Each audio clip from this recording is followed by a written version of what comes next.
Hola, ¿qué tal? Te doy la más cordial bienvenida a este primer capítulo de Proverbios. Te invito a que me acompañes a leerlo. Yo espero que ya lo hayas leído a lo largo de tu mañana y que ahorita me acompañes a leerlo en la parte de aquí arriba y podamos platicar acerca de lo que logro discernir de las palabras que nos ofrece este primer capítulo.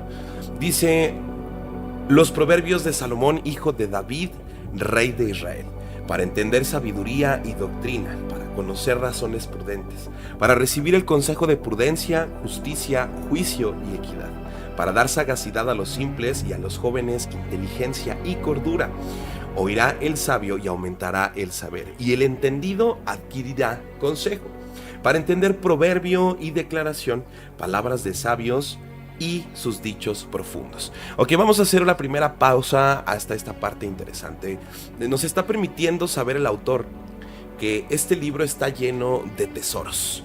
Nos va a llenar de juicio, de equidad, de razones prudentes, de sabiduría, de un buen consejo.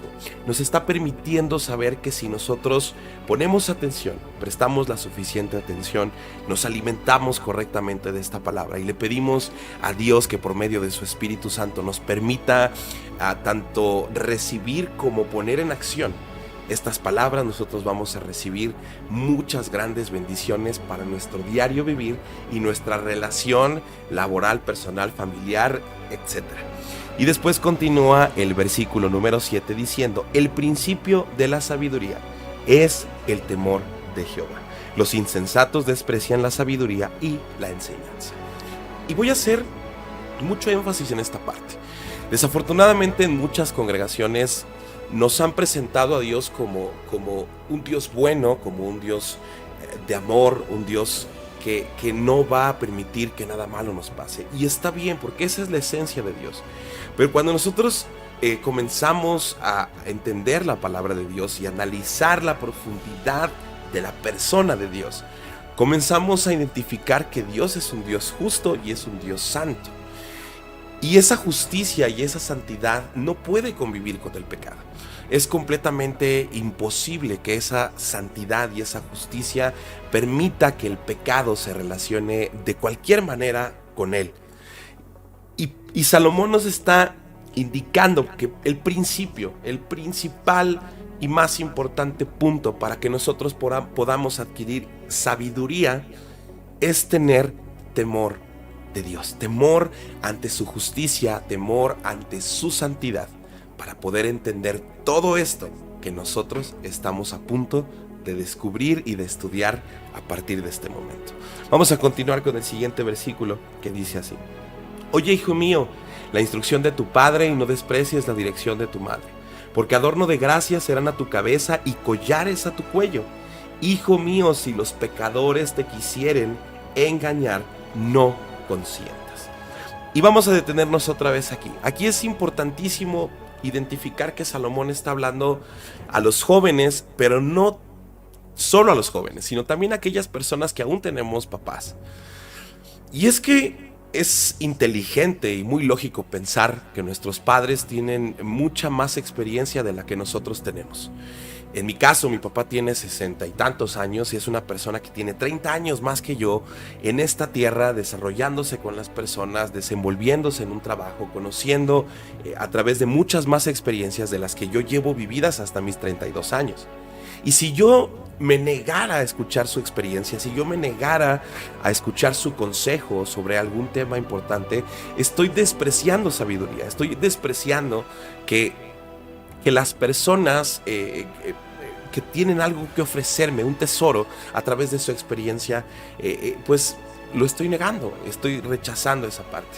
Y sobre todo si nosotros tenemos padres que conocen de la palabra de Dios, padres que aman a Dios, padres que tienen ese deseo por servir y por vivir una vida apegada a Dios, porque son padres que a pesar de sus errores, a pesar de nuestros errores, de nuestras equivocaciones, somos padres que constantemente estamos en evaluaciones y en pruebas, tratando de seguir creciendo y tratando de seguir aprendiendo de Dios, y deseamos transmitirlo a nuestros hijos.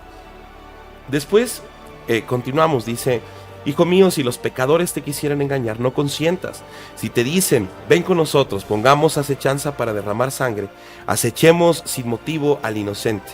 Los tragaremos vivos como el Seol y enteros como los que caen en un abismo. Hallaremos riquezas de toda clase, llenaremos nuestras casas de despojos. Echa tu suerte entre nosotros, tengamos todos una bolsa. Hijo mío, no andes en camino con ellos, aparta tu pie de sus veredas. Porque sus pies corren hacia el mal y van presurosos a derramar sangre, porque en vano se tenderá la red ante los ojos de toda ave.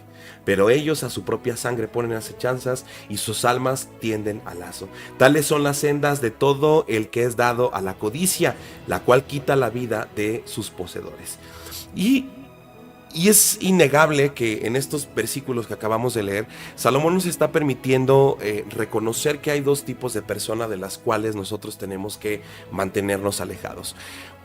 En primer lugar, nos presenta a las personas que están buscando perjudicar, hacer un mal.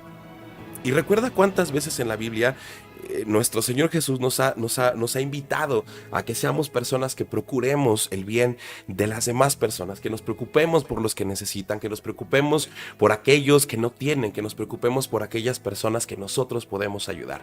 Y el autor de este libro nos está permitiendo identificar a las personas que hacen lo contrario a lo que Jesús nos vino a enseñar.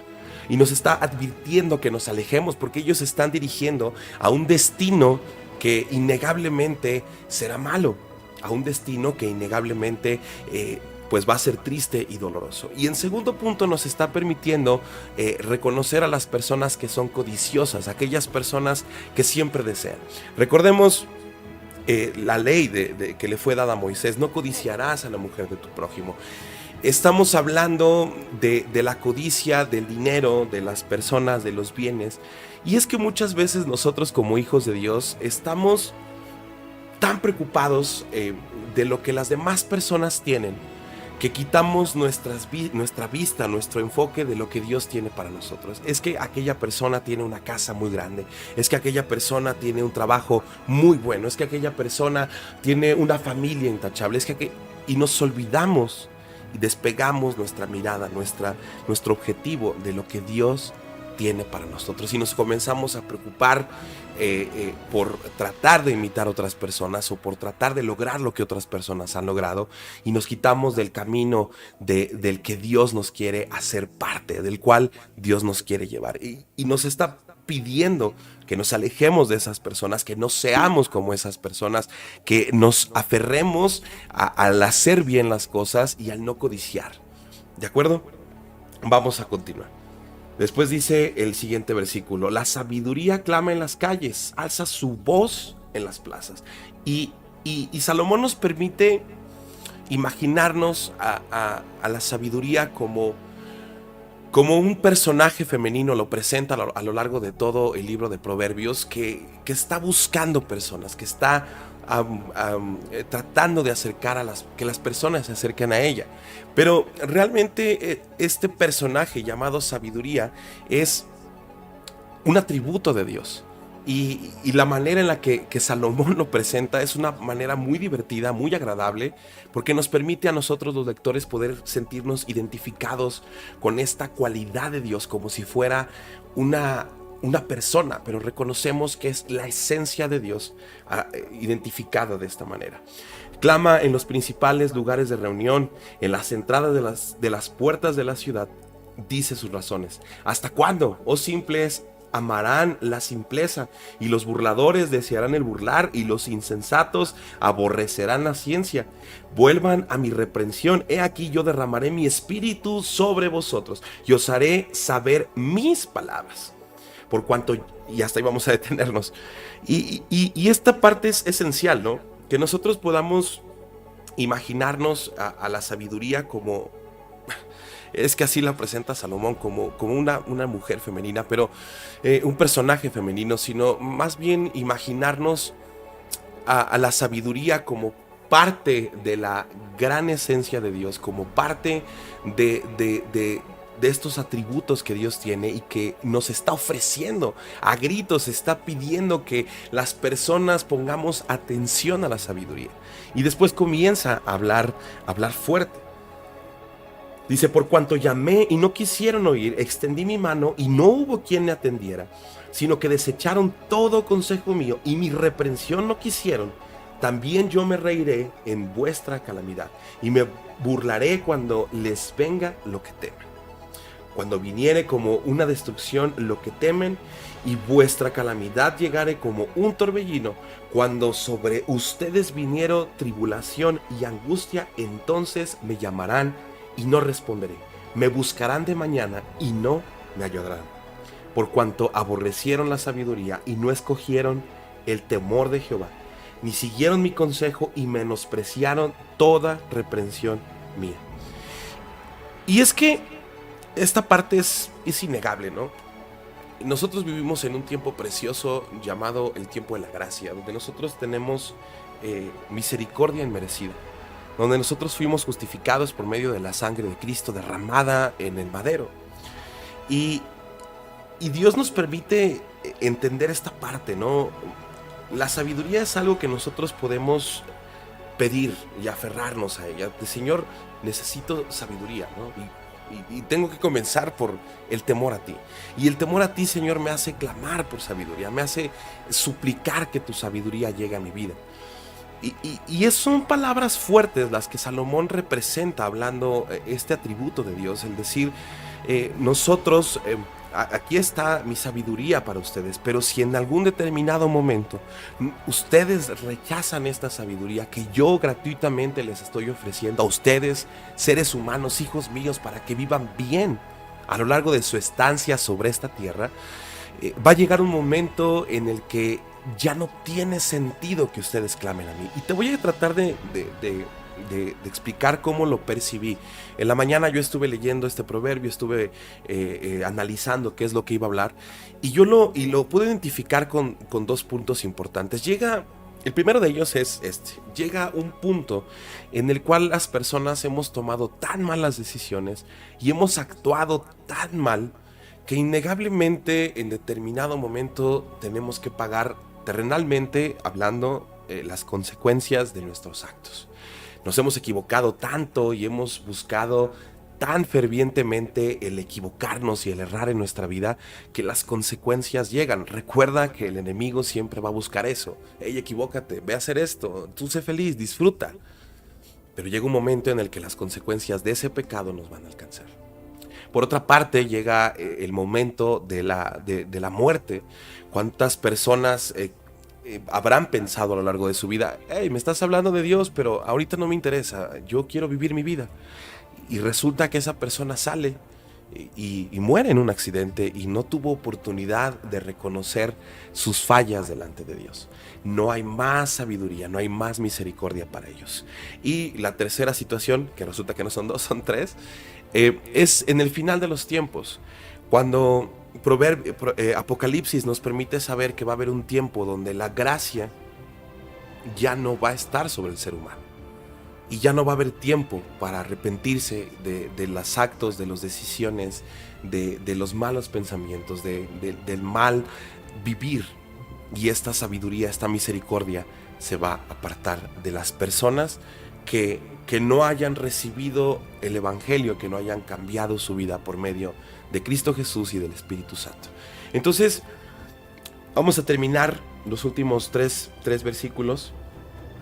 Dice: comerán del fruto de su camino y serán hastiados por sus propios consejos, haciéndonos referencia a que al final de cuentas las personas, cuando tenemos que decidir entre sabiduría y soberbia, vamos a llamarlo en esta manera, ¿no?